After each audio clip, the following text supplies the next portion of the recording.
Siddharth excellence નામનું commercial complex હતું. એના ટેરેસ પર ફર્નિચરનો સ્ક્રેપ મટીરિયલ સ્ટોર કરવામાં આવ્યો હતો અને તેમાં કોઈ અગમ્ય કારણોસર આગ લાગવાનો વાસણા ફાયર સ્ટેશનને કોલ મળતા જ ગણતરીની મિનિટોમાં અહીંયા આવીને એક તરફથી બિલ્ડિંગમાંથી ઇવેક્યુએશન સ્ટાર્ટ કર્યું અને એ તરફ પાછું ફાયર ફાઇટિંગ પણ સ્ટાર્ટ કરી દીધું. ગણતરીની મિનિટોમાં આગને કંટ્રોલમાં લઈ અત્યારે આગને ટોટલી એક્સટિંગ્વિશ કરી લીધેલ છે. કોઈ ઇન્જરી જી આવીને તરત જ એક તરફ ઇવેક્યુએશન પણ સ્ટાર્ટ કરી લીધું હતું એક ટીમે અને એક ટીમ ફાયર ફાઇટિંગ પર લાગી હતી. એટલે કોઈ પણ ઇન્જરી કે એવું કોઈ ઘટના બનેલી નથી.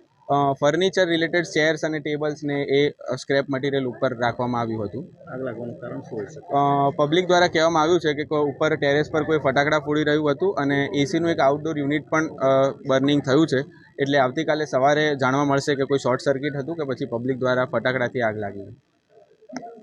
વધુ જ આવી માહિતી માટે જોતા રહો નેતા 5.